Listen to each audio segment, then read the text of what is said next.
इसके बारे में पढ़ेंगे। CHPS का फुल फॉर्म क्या हुआ? Congenital hypertrophic pyloric stenosis. इसका दूसरा नाम क्या होता है? Infantile hypertrophic pyloric stenosis. ये क्या बीमारी है भाई? अगर मैं सर्जरी में एक इंसिडेंस एक डिजीज़ का बताऊं तो सिर्फ यही डिजीज़ है जिसका इंसिडेंस आपको रखना बहुत ज़रूरी है। प्रति 1000 लाइव बर्थ में 3, या यूँ बोले कि प्रति 300 लाइव बर्थ में 1। ठीक है, इनका मेल का इंसिडेंस ज़्यादा होता है फीमेल से, 4:1 होता है। फर्स्ट बॉर्न मेल चाइल्ड में ज़्यादा इंसिडेंस देखने को मिलता है।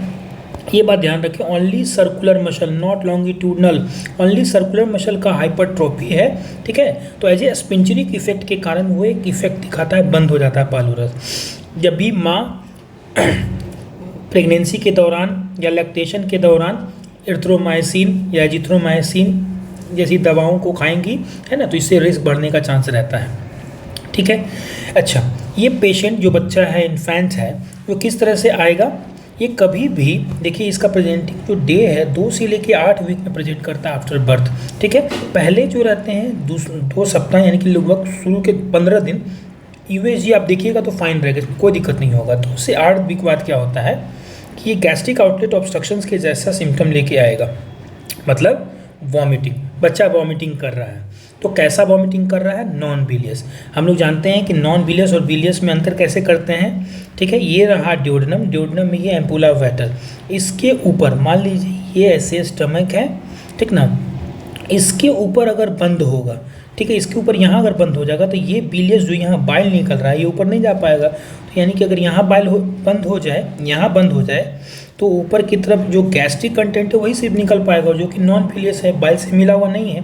लेकिन अगर मान लीजिए मैं बोलूँ कि यहाँ आउटलेट ऑब्स्ट्रक्शन हो जाए, तब क्या होगा? ये जो कंटेंट है गैस्ट्रिक में मिल जाएंगी और बिलियस वॉमिटिंग होगा। तो अब बताइए, gastric outlet obstruction due to CHPS causes, यहाँ पे ब्लॉकेज और यहाँ पे एक आना नॉन बिलियस वॉमिटिंग होता है। ठीक है, होप कि आप समझ गए होंगे। तो नॉन बिलियस वॉमिटिंग, क्योंकि ये proximal to the ampulla Vater है, इसीलिए प्रोजेक्टाइल इन नेचर होगा, है ना। स्टमक जो होगा बच्चे का खाली हो जाएगा, ठीक है ना, बच्चा बहुत हंग्री होगा। ठीक है, इसमें एक क्वेश्चन पूछने को मिलता है, क्या बच्चे में प्रोटीन एनर्जी मालन्यूट्रिशन देखने को मिलेगा? तो आंसर है नहीं, वो 5 से 6 वीक के बाद होता है ना, और ये तो लगभग 2 से 8 वीक में प्रेजेंट कर रहा है, दूसरे तीसरे वीक में, है ना, इसीलिए नहीं होता है। कोई पॉलीहाइड्रोमिनोज होगा क्या? नहीं, पॉलीहाइड्रोमिनोज नहीं होगा। हाइपरट्रोफी जन्म के बाद हुआ है, प्रेगनेंसी के दौरान बच्चे में वो हाइपरट्रोफी नहीं था। ऐसा नहीं है कि गैस्ट्रिक आउटलेट ऑब्स्ट्रक्शन के कारण वो अपने एमनियोटिक फ्लूइड को सॉल्व नहीं कर पा रहा है, वो कर पा रहा है, इसलिए कोई पॉलीहाइड्रोमिनोज देखने को नहीं मिलता है। यहाँ तक क्लियर है? अच्छा, ऑन एग्जामिनेशन जब बच्चे का एग्जामिनेशन करेंगे तो हम देख पा रहे हैं कि एपिगैस्ट्रिक रीजन में एक ऑलिव सेपेड मास है जो कि प्रोमिनेंट हो जाता है बच्चा जब माँ जब उनको दूध पिलाती है उसके बाद, है ना, या यूँ बोले कि जस्ट आफ्टर वॉमिटिंग भी ये प्रोमिनेंट हो जाता है। तो इतनी सारी चीज़ें देखने को मिलती है। इन्वेस्टिगेशंस के रूप में इन्वेस्टिगेशन ऑफ चॉइस, ये क्वेश्चन बहुत पूछा जाता है, क्या है? तो ultrasound is investigation of choice, जहाँ हम क्या देखते हैं? पाइलोरस पे ध्यान देंगे। पाइलोरस के लेंथ को देखेंगे तो 16 mm से ज़्यादा, 16 mm से ज़्यादा होगा उसके थिकनेस। लेंथ का मतलब हुआ ये दूरी, ये हुआ लेंथ, ये हुआ थिकनेस। ठीक है, तो लेंथ जो है 16 mm से ज़्यादा हो जाएगा, थिकनेस 4 mm से ज़्यादा होगा, या विड्थ बोले तो 14 mm से ज़्यादा होगा। ये 100% एक्यूरेट, अगर ये रहे तो डायग्नोसिस बनाना है। ठीक है, अच्छा, कुछ और भी साइंस होती हैं, आप देखेंगे target sign, antral nipple sign, cervix sign, ये आपको देखने को मिलेगा कब? जब बच्चा एम्प्टी स्टमक आएगा तब। ठीक है, आगे चले, देखिए यहाँ पे देख पा रहे हैं, है कि नहीं, कि इसके लंबे हो गए हैं, ये इतना लंबा हो गया ना, सर्विक्स जैसा दिख रहा है, तो सर्विक्स साइन इसी को बोलते हैं। या ऐसे जो ये पाउट निकला हुआ है इसको एंट्रल निपल साइन भी बोलते हैं। ठीक है, अच्छा, अब आता है कि हम बैरियम मिल साइन में क्या मिलेगा। बैरियम मिल पे देखेंगे तो आपको क्या मिल रहा है? स्ट्रिंग साइन, एक स्ट्रिंग जैसा लगेगा, ये नैरो जो रहता है, ये पोर्शन रहता है, पाइलोरिक कैनाल जो रहता है वो नैरो हो जाता है, like a string, so that's why it is known as string sign. String sign, mushroom sign, double track sign, caterpillar sign, है ना, शोल्डर साइन, ये सब आपको मिलेंगे कहाँ पे? देखिए ये मशरूम साइन, ये तो हो गया स्ट्रिंग साइन, और ये ऊपर में जो है ड्यूडेनम D1 एरिया जो है एज ए मशरूम दिखता है। ठीक है, क्लियर हो गया? एक्सरे पे सिंगल बबल साइन मिलता है। बबल साइन को थोड़ा समझते हैं, बहुत सारे बबल आपको मिलेंगे। देखिए, अगर यहाँ पे ऑब्स्ट्रक्शन है, जो हमारा CHPS का केस है, तो gas in the stomach causes single bubble sign. ठीक है, अगर ड्यूडेनल बंद हो जाए तो मेरे पास कितने गैस वाले चेंबर हो जाएंगे? ये वाला। तो डबल बबल साइन हो जाएगा, ठीक है। और यहाँ अगर ऑब्स्ट्रक्शन होता है तो मेरे पास कितने गैस वाले चेंबर हो गए, 1, 2 और 3। तो जेजिनल ऑब्स्ट्रक्शंस में अपने पास ट्रिपल बबल साइन मिलते हैं। ये भी क्लियर हो गया अपना आराम से, ठीक है।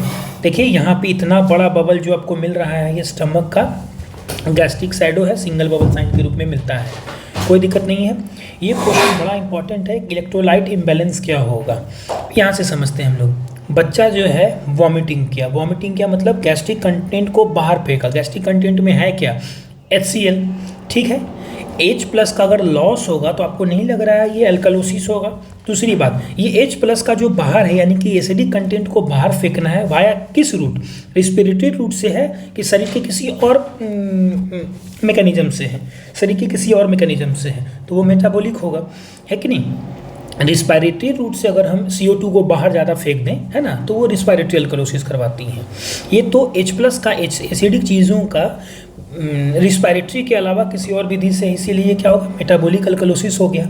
एक चीज़ मेटाबॉलिक अल्कलोसिस क्लियर हो गया। दूसरी चीज़ है कि क्लोराइड को फेंक रहे हैं, जब क्लोराइड को फेंकेंगे तो शरीर में क्या होगा, क्लोराइड की कमी, हाइपोक्लोरेमिक, है ना।